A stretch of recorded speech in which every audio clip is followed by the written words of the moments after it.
নির্দেশনা দিচ্ছি, তার কিছু বলা লাগবে না, ওরা কি বলো তা না, ওরা কথা বললেই তোমাকে জবাব বলতে হবে যে অমুকটা মারছো কেন, জবাব দাও।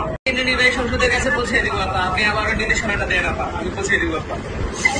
আবার এই যে নির্দেশনা দিচ্ছি, তার কিছু বলা লাগবে না, ওরা কি বলো তা না, ওরা কথা বললেই তোমাকে জবাব বলতে হবে যে অমুকটা মারছো কেন, জবাব দাও। এই বোনদের এভাবে লাঞ্ছিত করছো কেন, পাকিস্তানি আলাদা বাহিনীর মতো, সেটা জবাব দাও। তোমাদের ওইটাই যাবে কমান্ড। আমরা এখন অনলাইনে সরব থাকবো আর সেফ থাকবো সবাই, এইটুকু আপনার নির্দেশনা আপা। সবাই সেফ থাকতে হবে। হ্যাঁ জি আপা। 250টিরও বেশি ডিজাইন অপশন নিয়ে ওয়ালটন স্মার্ট ফ্রিজ, বোঝে আপনার প্রয়োজন।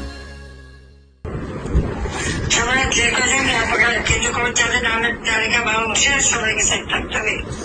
জি আপা। এরা মানুষের জানতে আপা আপনি শুধু এইটুকু জায়গা দেখেন, আমরা ছাত্রলীগ আপনার সাথে বেমানি করিনি আপা, আমরা রাজপথে রক্ত দিছি, আমরা জীবন দিছি আপা, প্রয়োজনে আবার দিব, 1000 বার জন্ম নিব প্রয়োজনে, আমরা আপনার সাথে বেমানি করি নাই, কখনো করবো না আপা। আচ্ছা জি আপা, হাফিজ। জয় বাংলা আপা। আমাদের চ্যানেলটি সাবস্ক্রাইব করে আমাদের পাশেই থাকুন এবং পাশে থাকা বেল আইকনটি দাবিয়ে দিন, যাতে সবার আগে আমাদের ভিডিওটি আপনার কাছে পৌঁছে যায়।